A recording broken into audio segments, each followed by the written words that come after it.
Against the day. It's always night, or we wouldn't need light. Thelonious Monk. 1. The light over the ranges. Now single up all lines. Cheerly now, handsomely. Very well, prepare to cast her off. Windy City, here we come. Hurrah, up we go. It was amid such lively exclamation that the hydrogen skyship Inconvenience, its gondola draped with patriotic bunting, carrying a 5-lad crew belonging to that celebrated aeronautics club known as the Chums of Chance, ascended briskly into the morning and soon caught the southerly wind. When the ship reached cruising altitude, those features left behind on the ground having now dwindled to all but microscopic size, Randolph St. Cosmo, the ship commander, announced, "Now secure the special sky detail." And the boys, each dressed neatly in the summer uniform of red and white striped blazer and trousers of sky blue, spiritedly complied. They were bound this day for the city of Chicago and the World's Columbian Exposition, recently opened there. Since their orders had come through, the scuttlebutt among the excited and curious crew had been of little besides the fabled White City, its great Ferris wheel, alabaster temples of commerce and industry, sparkling lagoons, and the 1,000 more such wonders, of both a scientific and an artistic nature, which awaited them there. "Oh boy," cried Darby Suckling, as he leaned over the lifelines to watch the national heartland deeply swung in a whirling blur of green far below, his tow-colored locks streaming in the wind past the gondola, like a banner to leeward. Darby, as my faithful readers will remember, was the baby of the crew, and served as both factotum and mascot, singing as well the difficult treble parts whenever these adolescent aeronauts found it impossible to contain song of some kind. "I can't hardly wait," he exclaimed. "For which you have just earned 5 more demerits," advised a stern voice close to his ear, as he was abruptly seized from behind and lifted clear of the lifelines. "Or shall we say 10? How many times," continued Lindsay Noseworth, second in command here and known for his impatience with all manifestations of the slack, "have you been warned, Suckling, against informality of speech?" With the deftness of long habit, he flipped Darby upside down and held the flyweight lad dangling by the ankles out into empty space. Terra firma, by now, being easily 1/2 mile below, proceeding to lecture him on the many evils of looseness in one's expression, not least among them being the ease with which it may lead to profanity, and worse. As all the while, however, Darby was screaming in terror, it is doubtful how many of the useful sentiments actually found their mark. "Say, that is enough, Lindsay," advised Randolph St. Cosmo. "The lad has work to do, and if you frighten him that way, he sure won't be of much use." "All right, short stuff, turn to," muttered Lindsay, reluctantly setting the terrified Darby back on his feet. As master-at-arms, in charge of discipline aboard the ship, he went about his job with a humorless severity which might, to the impartial observer, easily have suggested a form of monomania. But considering the ease with which this high-spirited crew were apt to find pretexts for skylarking, resulting more than once in the sort of close call which causes aeronauts to freeze with horror, Randolph usually allowed his second-in-command to err on the side of vehemence. From the far end of the gondola now came a prolonged crash, followed by an intemperate muttering that caused Randolph, as always, to frown and reach for his stomach. "I have only tripped over one of these picnic baskets," called out handyman apprentice Miles Blundell. "The one all the crockery was in, is what it looks like." "I guess I did not see it, Professor." Perhaps its familiarity, Randolph suggested plaintively, rendered it temporarily invisible to you. His reproof, though approaching the caustic, was well-founded, for Miles, while possessed of good intentions and the kindest heart in the little band, suffered at times from a confusion in his motor processes, often producing lively results, yet as frequently compromising the crew's physical safety.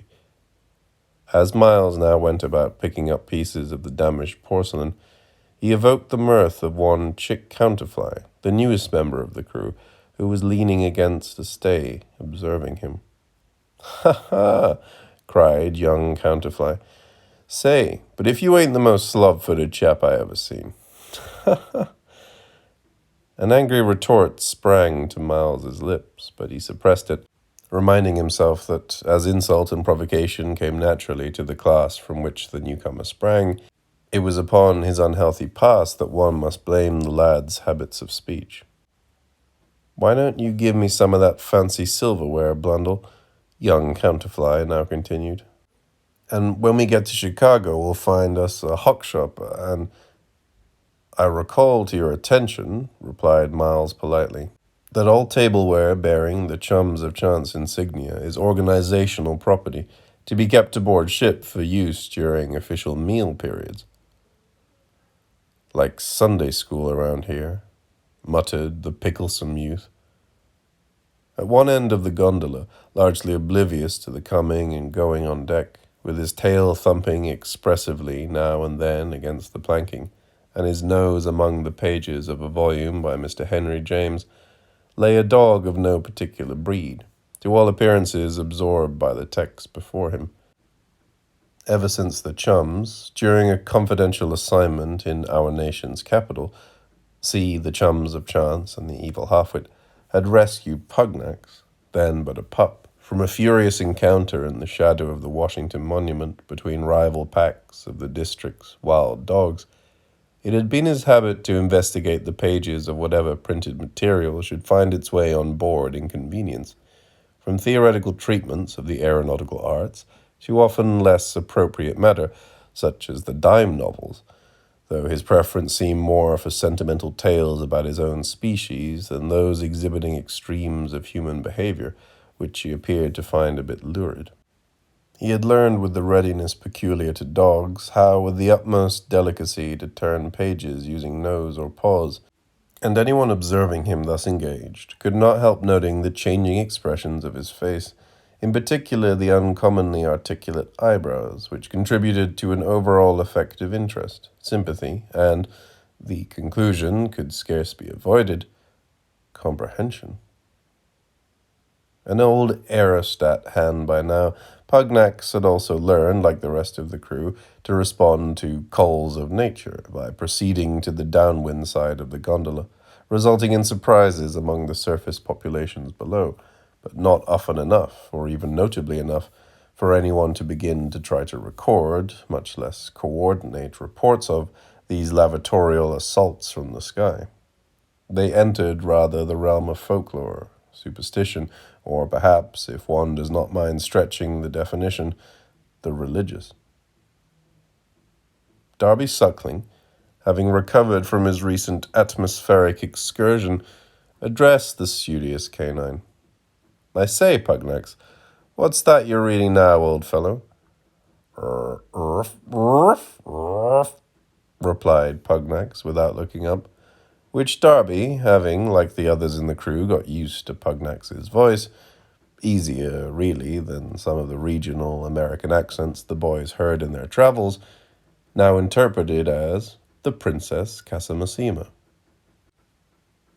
"Ah, some sort of Italian romance, I'll bet."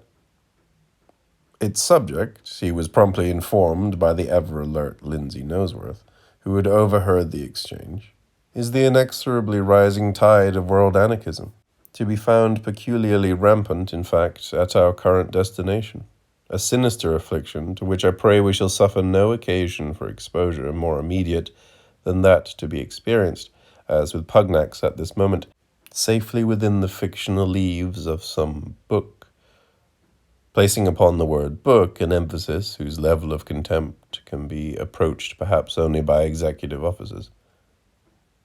Pugnax sniffed briefly in Lindsay's direction, trying to detect that combination of olfactory notes he had grown accustomed to finding in other humans. But, as always, this scent eluded him. There might be an explanation, though he was not sure he should insist upon one. Explanations did not, as far as he could tell, appear to be anything dogs either sought or even were entitled to, especially dogs who spent as much time as Pugnax did up here, in the sky, far above the inexhaustible complex of odors to be found on the surface of the planet below. The wind, which till now had been steady on their starboard quarter, began to shift. As their orders had directed them to proceed to Chicago without delay, Randolph, after studying an aeronautical chart of the country below them, called out, "Now, Suckling, aloft with the anemometer. Blundell and Counterfly, stand by the screw," referring to an aerial propulsion device, which the more scientific among my readers may recall from the boys' earlier adventures. The chums of Chance at Krakatoa, the chums of Chance search for Atlantis, for augmenting the cruising speed of the Inconvenience. Invented by their longtime friend, Professor Heino Vanderjuice of New Haven, and powered by an ingenious turbine engine whose boiler was heated by burning surplus hydrogen gas taken from the envelope through special valve arrangements. Though the invention had been predictably disparaged by Dr. Vanderjuice's many rivals as no better than a perpetual motion machine, in clear violation of thermodynamical law. Miles, with his marginal gifts of coordination, and Chick, with a want of alacrity fully as perceptible, took their stations at the control panels of the apparatus, as Darby Suckling, meantime, went scrambling up the ratlines and shrouds of the giant ellipsoidal envelope from which the gondola depended, to the very top, where the airy flux was uninterrupted, in order to read, from an anemometer of the Robinson's type, accurate wind measurements, as an index of how rapidly the ship was proceeding, conveying these down to the bridge by means of a written note inside a tennis ball lowered on a length of line.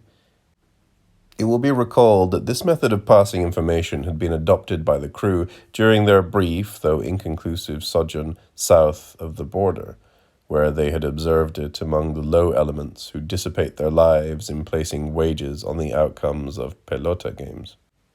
For readers here making their first acquaintance with our band of young adventurers, it must be emphasized at once that, perhaps excepting the as yet insufficiently known Chick Counterfly, none would e'er have entered the morally poisonous atmosphere of the fronton, as such haunts are called down there, had it not been essential to the intelligence-gathering activities the chums had contracted to render at that time to the Interior Ministry of President Porfirio Diaz. For details of their exploits, see the Chums of Chance in Old Mexico. Though the extreme hazard was obvious to all, Darby's enthusiasm for the task at hand created, as ever, a magical cloak about his elfin form that seemed to protect him, though not from the sarcasm of Chick Counterfly, who now called after the ascending mascot, "Hey, Suckling, only a saphead would risk his life to see how fast the wind's blowing." Hearing this, Lindsay Noseworth frowned in perplexity, even allowing for his irregular history. A mother, so it was said, vanished when he was yet a babe, a father, disreputably adrift somewhere in the old Confederacy. Counterfly's propensity for gratuitous insult had begun to pose a threat to his probationary status with the Chums of Chance, if not, indeed, to group morale. 2 weeks previous, beside a Blackwater river of the Deep South, with the chums attempting to negotiate a bitter and unresolved piece of business from the rebellion of 30 years previous, one still not advisable to set upon one's page, Chick had appeared one night at their encampment in a state of extreme fright, pursued by a band of night riders in white robes and sinister pointed hoods, whom the boys recognized immediately as the dreaded Ku Klux Klan. His story, as clearly as could be made out among the abrupt changes of register which typify the adolescent voice, exacerbated by the perilousness of the situation, was as follows. Chick's father, Richard, commonly known as Dick, originally from the North, had for several years been active in the old Confederacy, trying his hand at a number of business projects, none of which, regrettably, had proven successful, and not a few of which, in fact, had obliged him, as the phrase went, to approach the gates of the penitentiary. At length, upon the imminent arrival of a posse comitatus who had learned of his attempted scheme to sell the state of Mississippi to a mysterious Chinese consortium based in Tijuana, Mexico, Dick Counterfly had absquatulated swiftly into the night, leaving his son with only a pocketful of specie and the tender admonition, "Gotta scram, kid. Write if you get work." Since then, Chick had lived from hand to mouth until, at the town of Thick Bush, not far from the Chums' encampment, someone, recognizing him as the son of a notorious and widely sought carpetbagger, had suggested an immediate application of tar and feathers to his person. Much as we might be inclined to offer our protection, Lindsay had informed the agitated youth, here upon the ground we are constrained by our charter, which directs us never to interfere with legal customs of any locality, down at which we may happen to have touched. "You ain't from these parts," replied Chick, somewhat sharply. "When they're after a fellow, legal ain't got nothing to do with it. It's run, Yankee, run, and Katie bar the door." In polite discourse, Lindsay hastened to correct him. "Isn't is preferable to ain't." "Nosworth, for mercy's sake," cried Randolph St. Cosmo, who had been glancing anxiously out at the robed and hooded figures at the perimeter of the camp, the blazing torches they carried lighting each fold and wrinkle of their rude drapery with almost theatrical precision, and casting weird shadows among the tupelo, cypress, and hickory. "There is nothing further to discuss. This fellow is to be granted asylum, and, if he wishes, provisional membership in our unit. There certainly remains to him no future down here." It had been a night of sleepless precaution, lest sparks from the torches of the mob drift anywhere near the hydrogen-generating apparatus, and devastation result. In time, however, the ominously cloaked rustics, perhaps in superstitious fear of that very machinery, had dispersed to their homes and haunts, and Chick Counterfly, for better or worse, had remained. The screw device soon accelerated the ship to a speed which, added to that of the wind from directly astern, made it nearly invisible from the ground. "We're doing away better than a mile a minute," remarked Chick Counterfly from the control console, unable to eliminate from his voice a certain awe. "That could put us in Chicago before nightfall," reckoned Randolph St. Cosmo. "Feeling all right, Counterfly?" "Crackerjack!" exclaimed Chick. Like most rookies in the organization, Chick had found his initial difficulties to lie not so much with velocity as with altitude, and the changes in air pressure and temperature that went along with it. The first few times aloft, he did his duty without complaint, but one day was discovered unauthorizedly rummaging through a locker containing various items of Arctic gear. When confronted by Lindsay Nosworth, the lad in his defense could only chatter, "Cold." "Do not imagine," Lindsay instructed, "that in coming aboard Inconvenience you have escaped into any realm of the counterfactual.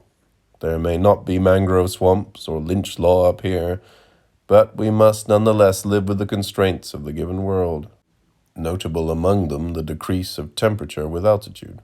Eventually your sensitivities in that regard should moderate, and in the meantime," tossing him a foul-weather cloak of black Japanese goatskin with C of C property stenciled in bright yellow on the back, "this is to be considered as a transitional garment only, until such time as you adapt to these altitudes, and, if fortunate, learn the lessons of unpremeditated habitude among them."